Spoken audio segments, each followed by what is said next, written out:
So today's class is very special because we are teaching you how to make a gourmet lettuce wrap. So in the summertime, we have eggplant and we have tomatoes, right? So to start off with the eggplant, we are going to top and tail almost exactly like we did with the watermelon. It's just that little bottom part. You're not trying to waste a whole lot of it. Okay, so this goes into the center of your food processor blade, and then this sits on top. It's typically fairly easy to figure it out. There you go. All right. I usually just cut the eggplant in half. Okay. So the tomatoes, same thing. You cut out, at this point, usually I have a little tiny knife that does it, but you cut out the core. You don't want this core in there, okay? I don't usually peel the eggplant. I get that question a lot. Now, here's your eggplant. What do we do with eggplant? So what you want to do in this instance is you want to add a bit of salt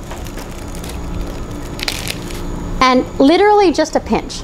So we took a pinch, we sprinkled it over there, and then you start massaging it. Now I'm going to leave one piece out because I always forget to do that. Here's the piece. That's how it looks raw. And when I say massage, I literally mean take it, grab it, and squeeze as hard as you can. Now doesn't that look like we've steamed the eggplant now? Right? Looks like we've cooked it. If you want to remember what it looked like before, it was white and it turns brown.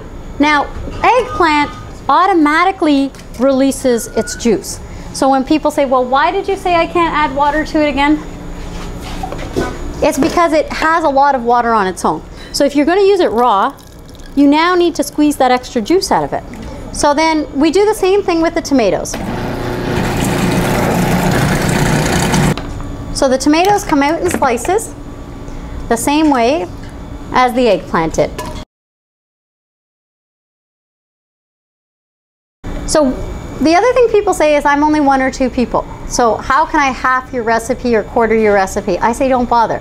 What you want to do is make enough filling and then freeze it in individual snack bags so that the next time you don't have to go to all this work because you've already done it and you just pull out your portion and you have the wrap. Okay? So I'm going to teach you how to make a good sized batch of it because you're going to eat it. Trust me. Okay. So you have 4 cups of dehydrated eggplant. We are going to match that exactly with 4 cups of tomatoes. Okay, now these are raw garlic cloves that are peeled. We usually use an S blade and we pulverize them. And we make them look like this. We do it ourselves. And then we freeze it in individual little containers for what we're going to use. I mean, like this, it'll stay in your fridge for a week. I find it easier because it's just easier to use. So we're going to use 1 tablespoon. So we put 2 heaping tablespoons of garlic in. And you want to use 4 tablespoons of lemon juice. Okay? So we're going to start off with 1 heaping teaspoon. It's probably going to take a tablespoon. And we're going to do the same thing with the black pepper. So however much salt you use is typically how much black pepper you use. There we go. And now we're going to buzz this up to make a delicious paste.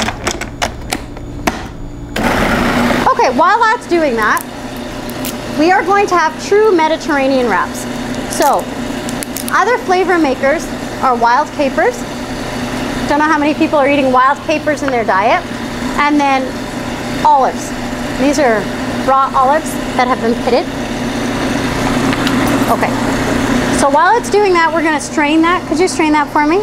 And I'm going to chop up the olives a little bit. Now, we have our thick, rich, strong sauce, the filling. Then we have strong, punchy things like this. Typically, what do we do in cooked food? We add cheese, right? So we're going to make our own cheese. And a quick cheese method, since I've told you how to do this, is using Brazil nuts.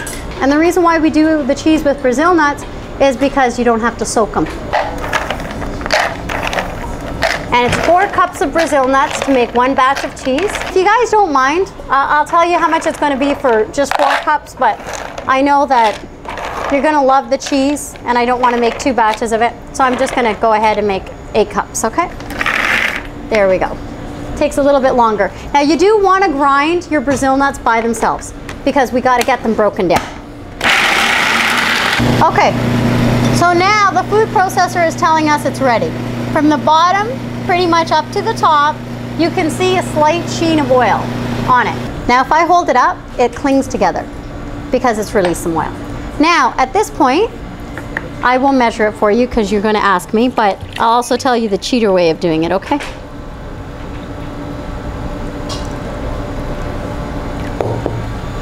So at this point, basically you want to cover your Brazil nuts with kefir. This is water kefir. Some people ask me, what is water kefir? We do sell it.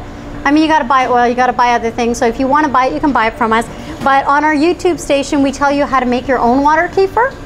And yeah, it's a water kefir though, it's a vegan's kefir, and we give you free culture. So it's not like we're trying to sell you a different product, it's just an oil substitute. And it's a probiotic. So we usually say go ahead and cover. There it is. Okay, so that was 2 cups of water kefir, and we're gonna buzz it up. Now, in our cheese, we do need some garlic.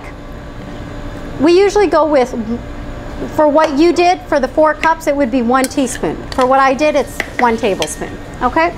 Now, in our cheese, I know it might sound like the opposite of what you would think.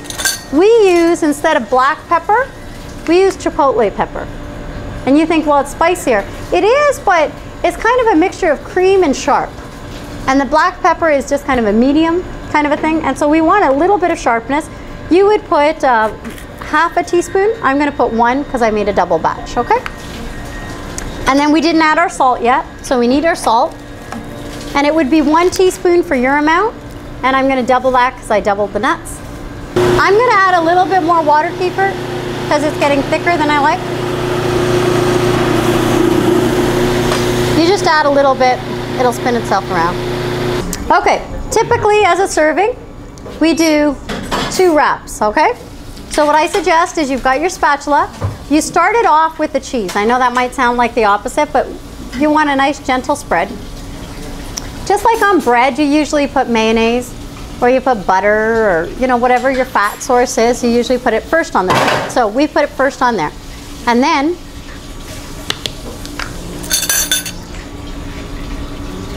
you don't want to use too much of that filling. Remember, I said that we made it punchy on purpose. There we go. And then just a couple of capers, because capers are nice and salty. A couple of olives.